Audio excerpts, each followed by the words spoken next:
let's kick off the show. Welcome everybody to Beyond Compliance, how real-time, real-world insight delivers BAV solutions for uncertain times. This is a seminar that's hosted by Nacha and Accelitas. My name is Sabrina Corey, and I work as part of the marketing team here at Accelitas.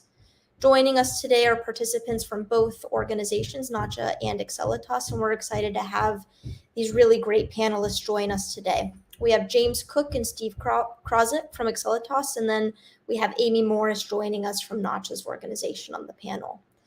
Today, they will be engaging in some lively conversation about bank account validation and the discussion revolving around compliance.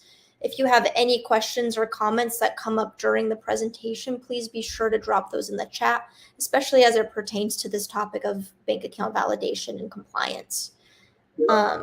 During so, we'll also be having some polling questions during the presentation, and there will be a QR code on the screen with a link to the poll, but I'll also drop a link in the chat as well for those polling questions. With that being said, I'm going to hand it over to our panelists to start the show.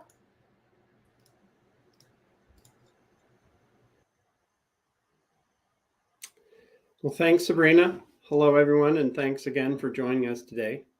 It's been over a year now since the Nacha web debit rule went into place.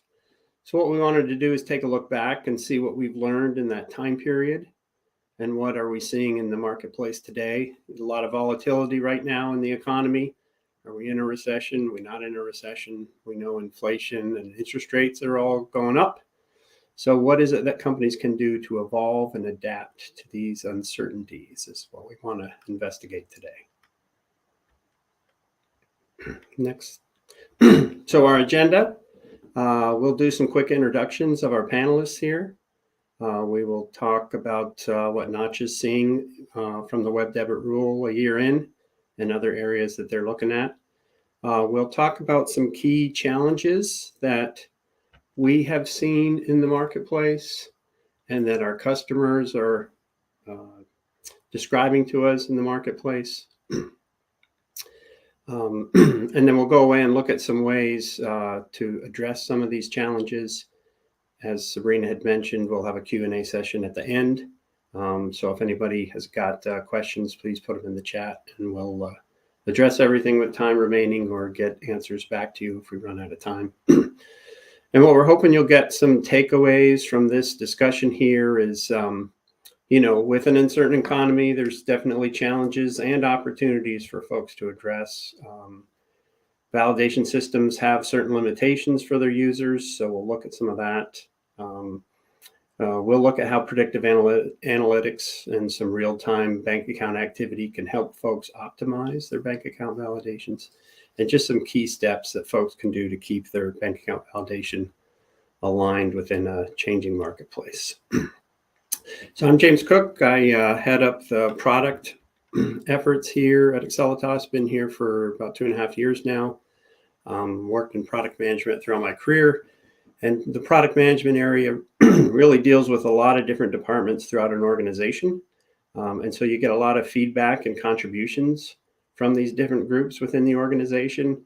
Folks like to weigh in on what are we going to name the product, pricing, feature, functionality.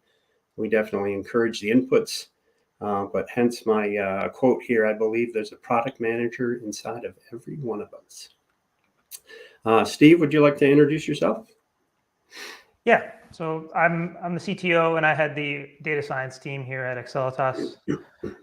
Been here for quite a while, and my team's responsible for a lot of the stuff, the background algorithms that go into the bank account validation services that we'll be talking about here. We've had a lot of experience with data, and then also trying to solve some of the problems that we're trying to address here. So for those of us who don't know Accelitas yet, we're a data analytics company headquartered in the San Francisco Bay Area. We leverage several alternative data sources to help our consumer lending customers with their lead screening and their loan underwriting activities. We're also a very proud Nacha Preferred Partner, and we help out in various markets with bank account validation use cases. And of course, bank account validation is the focus of our discussion today. And I am very happy to introduce our featured guest today from Nacha, Amy Morris, Senior Director of ACH Network Rules. Amy, I'll hand it over to you. Thank you so much. I'm very happy to be here with all of you today. So my name is Amy Morris. I do work in the rules department at Nacha, which means that along with our rulemaking process through our members and the public processes that we have, I also provide education. I also am the liaison to the various member groups in Nacha, where we work with the service providers as well as the end user. So my quote here being payments are personal. That's something I took from an old boss of mine many years ago and has served me well, especially during my years as a system designer and a program manager, that there are so many different reasons why people choose to make the payment in the manner that they're making it, and we're never going to always be able to understand that. And so it's really important, to be diverse when you think of, what's needed in a payment system, or even, in a checkout. It goes beyond just what you can imagine. So with that, I'll go ahead and jump into just a little bit about what we're seeing in the network overall. So things have changed this year as compared to 2021. Volume on the ACH network does continue to grow, but it is at a slower pace than we saw the last couple of years. So on the sides of the slide are information from our infographics on third quarter data.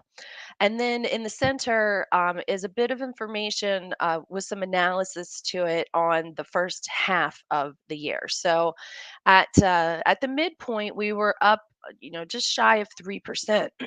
Excuse me. And the year before, the network overall was running at about 8% growth. So we are seeing the rate of growth start to slow. We are seeing business to business payments continue to rise. As we know, a lot of organizations took advantage of the timing of the pandemic to convert over to electronic from paper. So those numbers are reflected both in the first half numbers as well as what we're seeing in same day ACH. So when you look at the third quarter for same day ACH, the value increased 103%. That's because earlier this year we raised the per transaction amount allowed for same day ACH up to $1 million per transaction from 100,000. And so we have seen that folks have been taking advantage of this since we've implemented. So for the full second and third quarter. And that's primarily because of the growth in B2B payments. There's, I wish there were, but there's not a lot of consumer payments between the 100,000 and the $1 million mark there.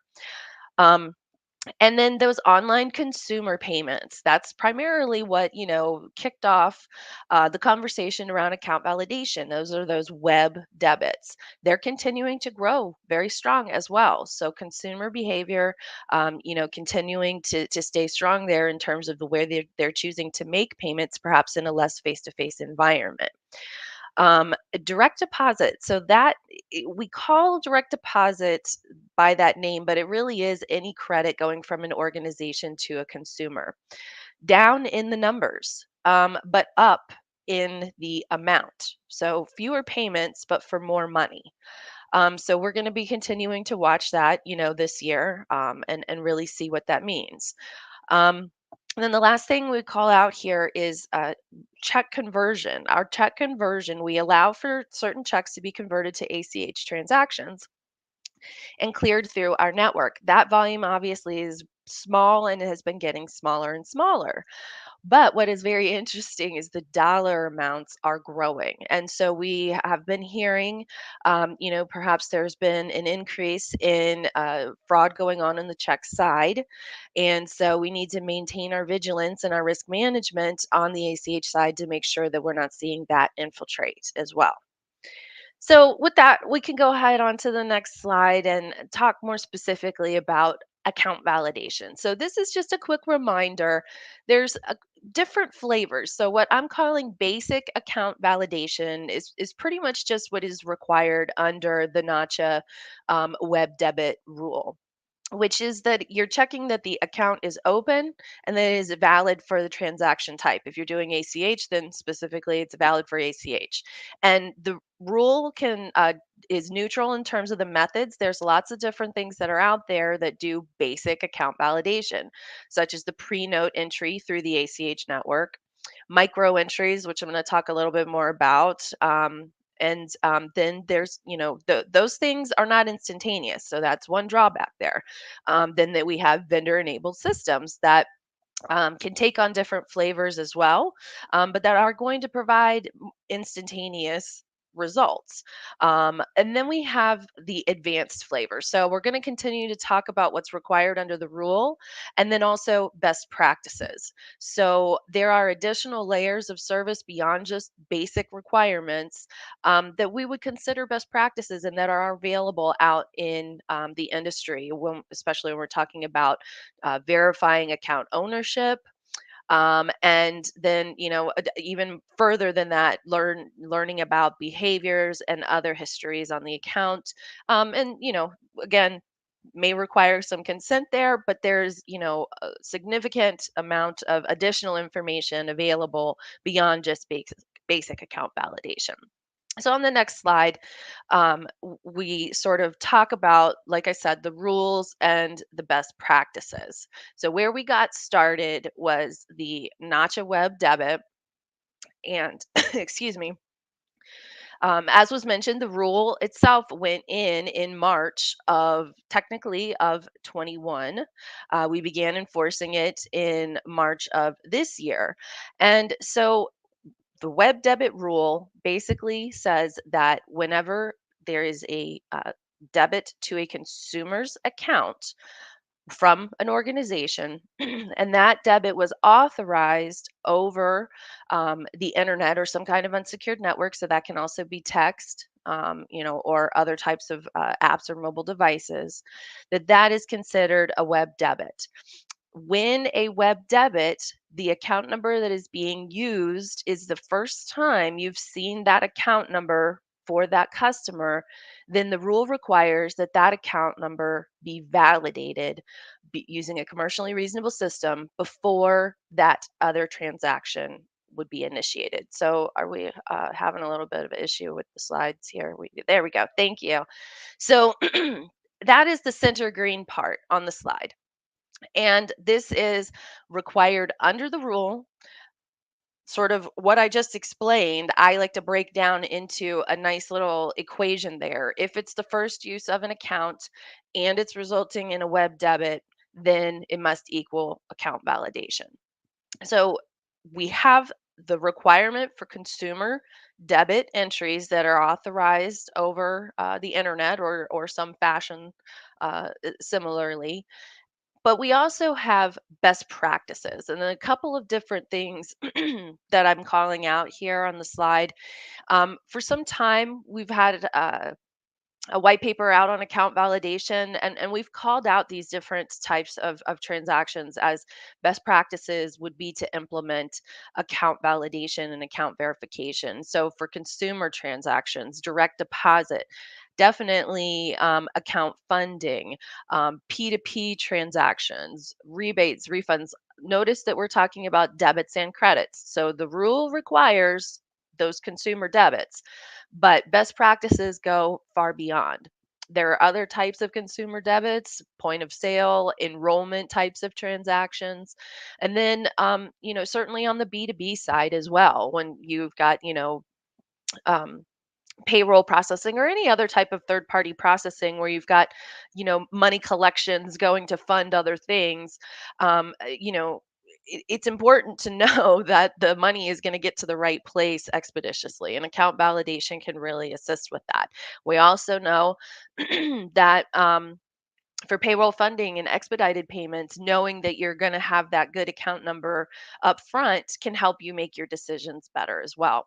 And then on the far left hand side of the screen, is something that Nacha has just released. It's a paper thus far about risk management and in the era of credit push fraud. And so one of the things you'll see, there's a number of suggestions that will come out of this, but one of the things that is specifically called out is the use of account validation and additional tools on credit transactions, not just the rule required debits. So, going on to our next slide, one of the things that has happened since the rule was implemented was seen an increase in the use of micro entries. Some people know these as test transactions, penny tests. They've had a lot of different names because they've been around for a long time. The fact that we have now defined them under the rules really is more of a reflection of their gained prevalence. Again, because they've been around. And so these rules are not really meant to change processes. But because there was an increase in the number of micro entries flowing through the network, we had to standardize them. So, part of this rule has already been implemented in September of this year, which, if an originator is choosing to use micro entries for their any account validation, whether it's their web debit or any account validation process, they must abide by these new rules. And so the first part that went in September had to do with formatting. There's a standardized description, and there are requirements for making sure the company name is clear. There's also origination practices on the use of debits and credits and how those must be submitted together. And that debits can't outnumber or in terms of value the credits. Phase 2 is coming in March, and that's going to require originators of micro entries to use commercially reasonable fraud detection, which means that they will need to have a way to monitor the forward and return volumes of those micro entries and recognize suspicious activity and have policies and procedures to be able to act on and remedy whatever might be causing those spikes in volume. So we continue to have more changes coming. And then some in the conversations that I have had with folks, that have called up that have had questions about the rule. We're trying to go through our implementation, or we've been through our implementation. Really, what I've heard a lot of is from our perspective that um, thing there's not a one size fits all solution out there, and that was something that not everybody really was clear on. And so sometimes the larger companies, they would like to get more out of their account validation than they're getting, and some of the smaller companies are like, oh goodness, this is way too much, this isn't what I needed, or it's not being tailored to me. So James, that's really, what's been happening at Nacha in the last, year and a half when it comes to account validation. Thanks, Amy. Thanks for those insights. What we've got listed here are a handful of challenges that we've been hearing from our customers and we're seeing in the marketplace. Amy touched on some of these as well. So number one, no surprise, there's no single silver bullet solution where you can set it and forget it, right? There rarely is. Coverage becomes an issue with many solutions, right? What do I do with the transactions that kind of fall out from my current BAV approach? We know things are changing in the economy, so what do I do to keep up with the uncertainty? And then interestingly enough, this fourth point here, we're hearing companies that aren't really measuring their BAV performance today. So if you're not measuring something, it's really difficult to improve upon it. And so that leads us to our first polling question. And again, there's a QR code here that you can access. I believe there's also a link in the chat that you can access. But the question there being, what is your biggest challenge in implementing bank account validation? I'm hoping everybody on the call has implemented their bank account validation for web debit rules and maybe beyond for best practices. But we'll give you a second here to answer. This looks like, we got some more pieces coming in here.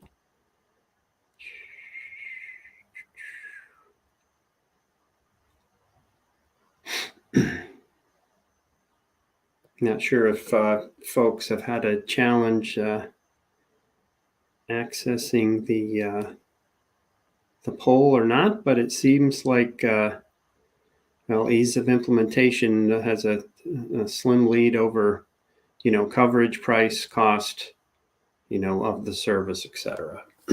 So that's interesting. We want to move on to the. So the first item that we had up there, challenge number 1, right? No one size fits all.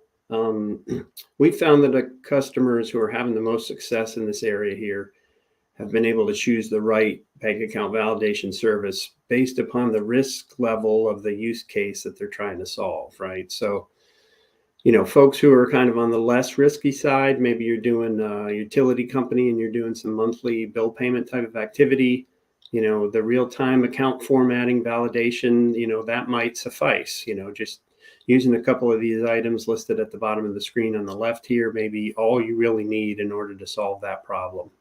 Whereas entities that have, more risk in their use case, whether it's a web debit or money transfer or remittance activity, probably going to want to do a more detailed analysis of the bank account. And so you might be looking at multiple or all of these type of items in your analysis to try to make sure you're comfortable with the bank account that you're remitting to. Next slide. So let's get a little oriented to this graph. There's a lot on here. What we're looking at here is the trade-offs among friction on the vertical axis, cost on the horizontal axis, and then there's coverage on the diagonal axis. And notice at the top of the vertical axis, we actually start at the top with low friction, and then as we come down to high friction. And on the horizontal axis, we actually start at high cost on the left and go over to lower costs on the right. The coverage grows as you go up to the right on the diagonal axis there. So I wanted to get us oriented to this slide, or let's go back. We're still on this slide. So yeah, I wanted to get folks oriented to this because we'll see it again later in the presentation. And so what's this telling us, right? If you look at the outer band, we've got some very strong coverage that can be attained, low cost, low friction, using non-credentialed services that rely on, payment data activity. When you move down the coverage diagonal access, the major consortium bank account data, very solid coverage for those who have access to it. We've been hearing from some that it can be a little costly for some to utilize that information. Going further down the diagonal there, the credentialing bank services, right? Hearing a lot about this in the marketplace now. They can be very effective, but they still have to deal with some abandonment, right? This is now where consumers, some are not comfortable sharing their bank login information. And so friction comes into play here. And so once again, what do I do with the fallout of people who don't want to give their bank login information in order for me to verify their bank account information? And finally, down in the bottom left, the manual approaches. Amy had mentioned the micro entries that she discussed earlier. There's some other kind of manual approaches that folks have historically taken. A lot of friction that comes into these solutions here. It can take a lot of time, maybe some days before you're able to validate the results. And then there's always the concern around the indirect costs. If my employees are manually trying to deal with some of these solutions, how much is it really costing my organization for folks to manually be trying to keep up with these things? So as we go to the next several slides, Steve's going to walk us through kind of what he and team have been seeing in the changing marketplace. All right, thanks, James. So first, I wanted to give an example about the dynamics around bank account validation. This is a simple example that just looks at institutions that come and go over time. So what I showed here was about over the past year and a half, how many institutions get removed and added per week. So on average, we saw about this number's been shrinking. So about over time, we see 4 institutions on average removed and 1 added per week. And what does this have to do with bank account validation is, and what I see from a data science side of things is those orange are going to be false accepts. So if you have a service that's not continuously updated, you might let one of these pass through your bank account validation system from an institution that has been removed. And conversely, for the blue, those could be false accepts. So a false reject. So something that you might have previously rejected because you were unknown about this institution that just has been recently added. So what this kind of highlights is the necessity for continuously updated data and being able to hit that in real time for an account validation service. On the next slide here, along with that constantly changing institution and bank account data, you have the type of errors that you're encountering will also change over time. So what I'm showing here, and then it also depends on the use case. So on this use case, I used an example use case of lending here. And what I did was I broke it out into the most prominent failure codes that were encountered, and then I broke that down per quarter. So what we have is in blue, there's insufficient funds. Orange is unable to locate the account. Green is account closed. Red is an invalid account number, and then the purple is a stop payment. And so breaking down by quarter, you can notice some interesting trends where the insufficient funds grew, kind of maxed out during the pandemic and has been bouncing around ever since. And then the other interesting part of it, where if you look into more of the hard Nacha codes, excluding insufficient funds, the biggest one would be problems with the account number itself, either unable to locate the account or an invalid account number. We're taking about 20% of all your error codes, but make up about over 50% of your hard Nacha failures. So, and then you kind of go down to payment account close, where about 5% of the failures, and then payment stop, or even further. So why this is relevant is you have the ability to choose a bank verification solution that will target these type of errors. And you kind of need to balance what errors you're targeting, the cost, and kind of some of what James covered earlier in that chart.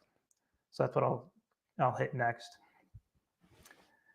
So now we kind of layered in the solutions on top of this chart to kind of give you an idea of what the solutions do, what errors they cover, and then kind of bring it back to friction and cost and coverage.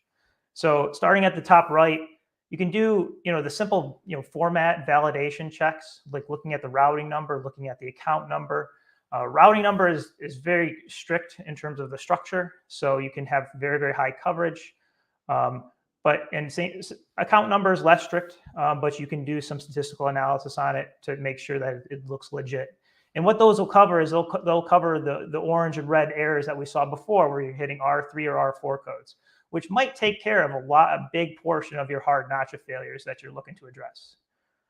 Going down further, if you look at ACH payment history, not only will you know that the account is valid, you can get some insight into the ability to pay. So looking at R1 errors, you get some estimation of if the account's open or closed or not, although it's always not exact for this type of payment history.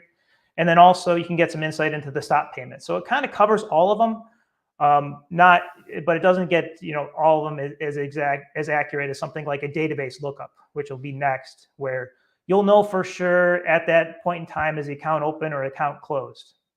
And then finally, if you want to address kind of all the above, you'll do something like funds verification, where you know everything about the account, and then in the activity, do they have the ability to make the payments that you're looking for. But as you go through, you're kind of running into more and more friction and lower coverage. So what we've seen a lot of people doing is stacking these on top of each other. So on the next slide, we talk about making these as like a waterfall. And this waterfall, we stack them in a way that'll minimize cost as you go through. So starting at the cheapest, and you have highest coverage, where you'll start something like format validation, look at statistical analysis about the account number, ACH transactions, looking up the account, and then the bottom is the credential service. And what we've seen, it doesn't necessarily work this way. A lot of customers, after the year or so of having the Nacha rule in place, started with something like account lookup. So hitting in consortium data, getting good information about the accounts, but then they have this big hole, and they need to find out what to do with the hole where they have no data on it. So a lot of scenarios that we've dealt with over the past year is they just move back up in the waterfall. So they'll start with account lookup, and then what they have for those no hits, they'll look into ACH transaction history or some even statistical analysis and formatting on those no hits, so they can fill in that 20 to 30% gap that these higher friction, lower coverage services use. So next, I'll send it back over to James so he can talk about a little about measurement. Yeah, so this is an interesting quote here we actually had with one of our prospects that we were working with recently when we were analyzing their data and helping them to figure out kind of how they were performing today and how our solutions might be able to help them. The gentleman said that he had no idea that they were rejecting 12% of their prospects, right? And so, once again, if you're not measuring something or paying attention to it, you're not going to be able to improve it. And that leads us to our next polling question, right? Again, QR code, and there should be a link in the chat. Are you currently measuring your account validation performance? So we'll give folks a couple of seconds here to answer the poll and see how the results come in from that.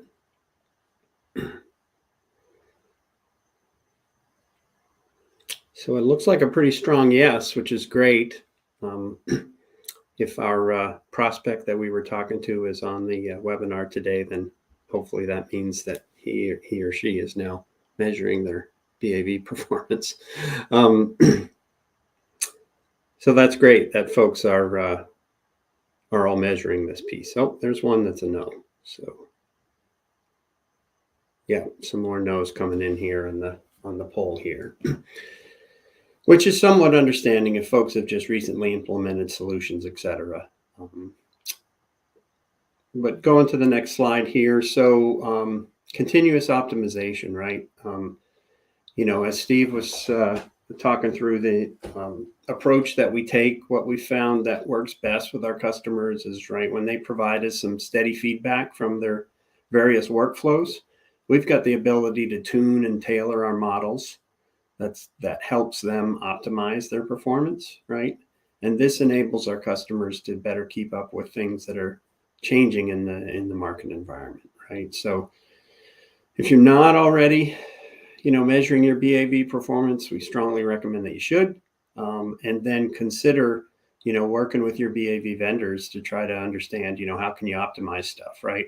Part of it is your workflow, because you always want to lower your costs, but probably as important, you want to lower that friction level, right, to improve the consumer experience for your customers, right? So, 12% dropping off because you weren't able to find them doesn't sound like a very encouraging consumer experience, for sure. And James, I'll just jump in from the Nacha perspective and say that we hear about this as well. We hear about it from the receiving financial institution calls us up and says, "Hey, our customers are telling us that they can't get payments through because our routing number is new." So exactly, it does happen. So this is very important, and so over the last year, those calls have been increasing. Yeah, as people are using Mhm. validation services and they're running into these roadblocks. So yeah, makes sense. Thanks, Amy. So just to wrap up here in summary, right, for those, again, that are not familiar with Accelitas, right, it's our combination of the access to these alternative data sources and our customized predictive analytics that's really enabled our customers to be successful with whatever business pain points they're trying to solve, that we can help them solve, and including bank account validation, which is what we discussed today. So we've got some time here if we want to move on to any questions that have come in from the team. I will say, if any of you in the audience here want to talk to Accelitas further, Jimmy Williams on the slide here heads up our sales organization, and his contact information is here, his email address and phone. I know he and his team would love to be able to help folks if they've got some questions to better understand kind of what it is we're doing and how we've been successful and our customers have been successful with the approach we take around BAV. So Sabrina, if you've got some questions that have come through from the audience. Yeah, so we have, audiences tuning in on Facebook, LinkedIn, and YouTube. So we do have a couple questions that came in here. I'll share This one from Avinash. Forgive me for mispronouncing your name if I did. The question here is, we are seeing less BAV hits due to non-participant banks without current vendors. So we end up accepting such bank accounts. Are you getting similar feedback from different merchants? I think that's a little bit more directed towards Amy. So, the way I would understand the question, being that you have a vendor, but you're receiving a hit that says no information found, and so then you need to make a risk decision at that point. Am I going to accept this transaction? Yes, I think that has been a very common problem. We even addressed some of it in our FAQs with some ideas of different things that you can deal look at to make that risk decision.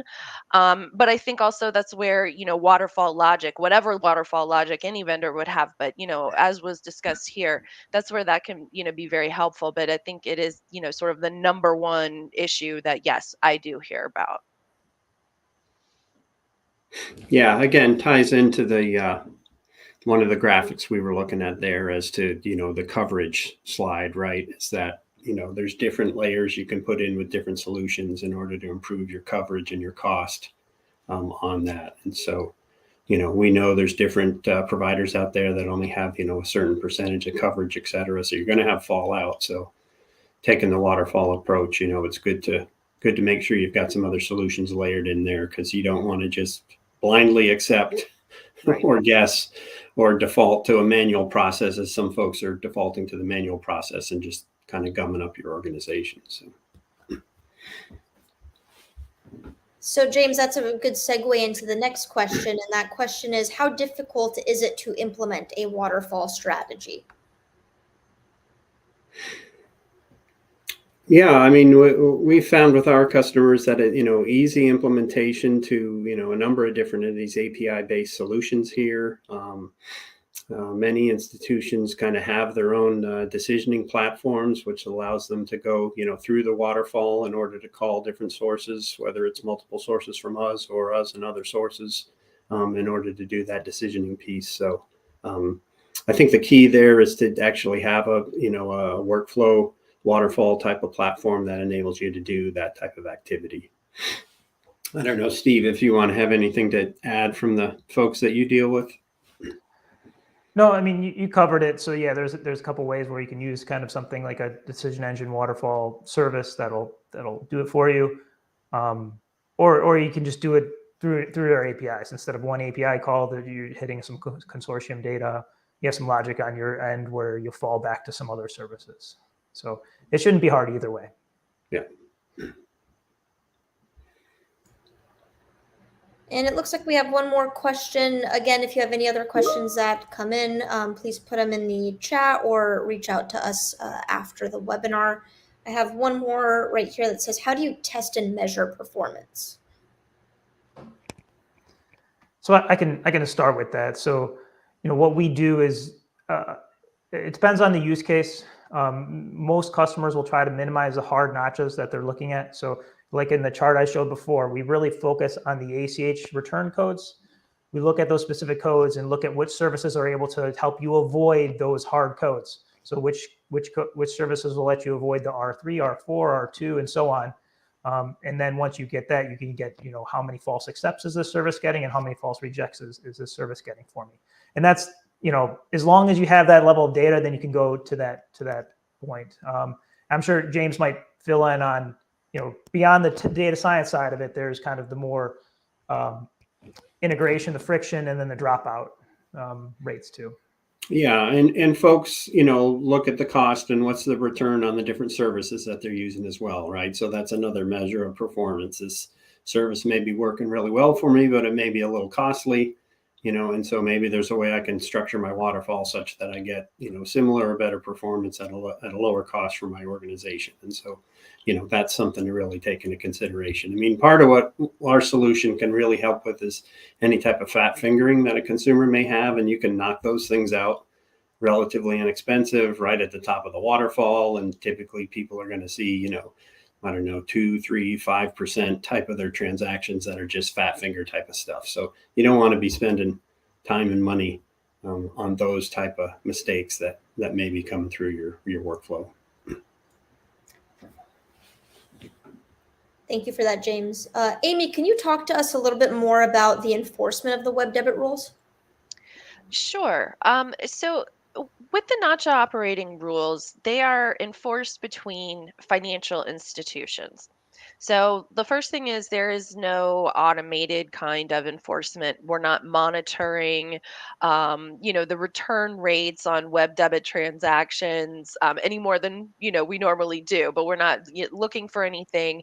This follows the standard enforcement process, which is one financial institution will contact Nacha saying, I think there is a potential for a rules violation on behalf of another financial institution.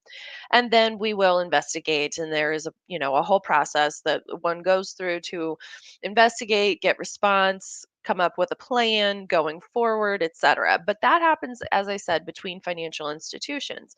So if you are a third party sender or you are emergent or what we call an originator in the ACH network, um, your enforcement is actually going to be with your financial institution. So you have signed an ACH origination agreement with them. At a bare minimum, it says that you'll abide by all Notch operating rules. And then they are going to have other clauses in there that are going to let you know exactly what they would expect to see from you. So if there's any kind of, they want copies of your audits, they want to, know anything about your system, they want an attestation that you are compliant with this rule or that rule, all of that is going to be in that origination agreement. And then any breach of that. So if there were to be a situation where Nacha were to fine, that fine goes to the financial institution. So if the financial institution is going to pass any of that on, that's going to be within that ACH origination agreement. So again, Nacha works directly with the FIs. As a user of the network, you need to work with your financial institution and understand what's in that contract. And that's what enforcement looks like for you. Great. Can you talk a little bit about why our coverage is better and discuss a little bit more about transactional retail data?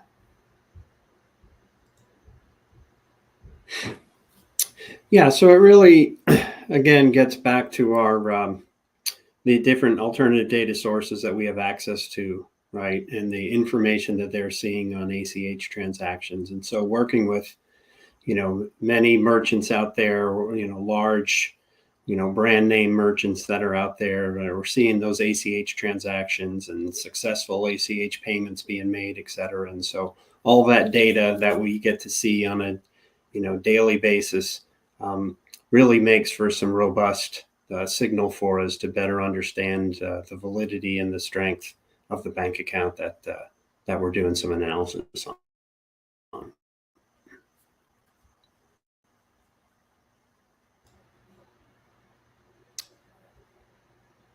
Perfect. Steve, anything to add to that?